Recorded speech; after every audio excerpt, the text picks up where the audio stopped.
안녕하세요. 8월 24일 월요일 아침마다 새로운 이성지 목사입니다. 이번 한 주간도 주님과 동행하며 믿음의 승리가 있기를 빕니다. 오늘부터 창세기 말씀 묵상을 나누게 되는데요. 오늘 창세기 1장 1절 2절 말씀을 먼저 살펴보겠습니다. 1절 말씀입니다. 태초에 하나님이 천지를 창조하시니라. 아멘.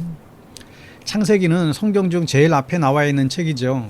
여기에는 모든 것의 시작이 명시되어 있습니다. 천지 만물의 시작입니다. 또 인류의 시작이죠. 가정의 시작이고 생산의 시작이고 시험의 시작이고 범죄의 시작이고 또 살인의 시작이고 심판의 시작이고 믿음의 시작이고 구원의 시작, 언약의 시작 등등 모든 시작이 여기에 기록되어져 있습니다. 그러므로 창세기를 모르고서는 이러한 모든 것의 시작을 알 수가 없지. 모르고서는 이런 모든 것의 시작을 알 수가 없지요. 모든 것의 시작을 모르고서는 이 모든 것의 이 본질을 알 수가 없는 것입니다. 그러므로 창세기는 굉장히 중요합니다. 창세기에는 하나님께서 이것저것 창조하신 사건이 나오죠. 그런데 중요한 것은 무엇을 만들었다 하며 만든 것이 중요한 게 아니에요. 이것저것 만드신 그 창조주 하나님이 얼마나 위대하시며 능력이 크시며 사랑이 많으신가를 알아야 됩니다. 그 만드신 하나님의 본질을 알아야 하죠. 1절에 태초에 하나님이 천지를 창조하시니라. 일본의 유명한 과학자요 목사였던 우츠무라 간조의 이야기입니다. 어느 날 그에게 대학생 한 명이 찾아와서 물었죠. 선생님, 저는 성경을 믿고 싶은데요. 그런데 성경에서 예수가 물리를 걸었다는 이야기, 또 죽은 사람이 다시 살아났다는 이야기들을 빼놓고 믿으면 안 될까요? 왜 이 비이성적이고 비상식적인 것을 믿도록 강요하십니까? 이때 우츠무라가 빙그레 웃으면서 말했다죠. 학생, 성경의 첫 장, 첫째 줄인 창세기 1장 1절을 알고 있는가? 그 학생이 자신 있게 대답합니다. 태초에 하나님이 천지를 창조하시니라. 이 말씀 아닌가요? 맞네. 하나님이 천지를 창조하셨다. 이게 기적이 아닌가? 성경은 기적으로 시작된다네. 성경에서 기적을 다 빼고 믿는다면 성경에 뭐가 남는 줄 아는가? 아무것도 없다네. 여러분, 그렇습니다. 성경은 온통 기적의 사건을 다루고 있습니다. 태초에 하나님이 천지를 창조하시니라. 이 말씀은 마치 성경을 여는 열쇠와 같습니다. 이 말씀을 믿으면 모든 성경이 열리죠. 그러나 이 말씀을 믿지 못하면 모든 성경이 닫히고 말리는 것이죠. 성경에 나타난 그 많은 인물과 역사와 표적과 기사가 태초에 하나님이 천지를 창조하시니라는 말씀을 전제로 하고 있습니다. 이 말씀이 믿어지지 않으면 아담도 아브라함도 이삭도 야곱도 없는 것이고 다윗도 솔로몬도 예수님도 없는 거예요. 그러나 이 말씀을 믿는 사람에게는 어둠 속에서 아침 햇살을 맞는 것처럼 모든 것이 선명하게 드러납니다. 오늘 여러분 모두에게 이 말씀이 드러나기를 바랍니다. 그렇습니다. 태초에 하나님이 천지를 창조하시니라. 기독교 신앙은 하나님이 천지를 창조하셨다는 지점에서 시작되고 발원되죠. 그런데 중요한 것은 그 창조주를 피조물인 우리 인간이 어떻게 대해야 하는가 이것입니다.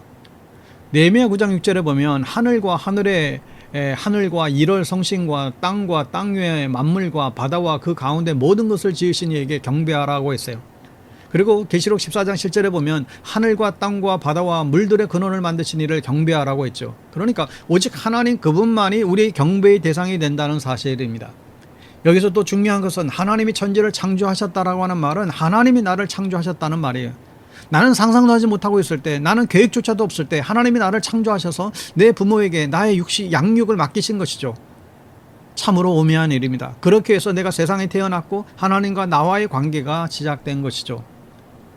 여러분, 이 시간 다시금 하나님은 우리의 창조주가 되신다, 이 말씀을 창세기를 시작하면서 먼저 좀 더 깊이 좀 보기를 원합니다. 창세기 1장 1절 태초에 하나님이 천지를 창조하시니라. 이 말씀이 참 기묘한 말씀입니다. 여기에 나오는 모든 말들이 사실 우리가 이해할 수 없는 말들이에요. 태초는 무엇입니까? 이 태초라는 히브리어, 이 브레스슈트라고 하는 것은 처음, 시작, 태초, 으뜸, 근본 이런 의미를 가진 말이에요. 즉 시간이 시작하는 그 순간을 말하죠. 감히 우리가 이 말을 상상은 하지만 이 말을 이해할 수 없습니다. 이 시간은 아무도 없는 시간이에요. 세상에 아무것도 없고 오직 하나님만 계신 시간이죠.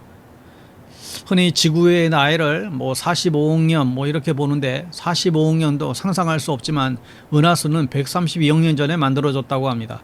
도무지 숫자로는 알지만 상상할 수 없는 시간이죠. 우리는 태초를 알 수도 경험할 수도 없어요. 오직 하나님께서만 계셨던 시간입니다. 태초에 하나님께서, 우리는 하나님을 바로 알 수가 없어요. 성경에 하나님의 이름이 여럿이 나와요. 그냥 우리 한글 성경에는 하나님은 나오지만 히브리 성경에서는 정확한 용법과 신학을 가지고 하나님 이름을 사용했는데 그 중에 하나가 엘로힘입니다. 이 엘로힘, 전능하신 하나님, 능력의 하나님, 강한 하나님이라는 뜻으로 사용되죠.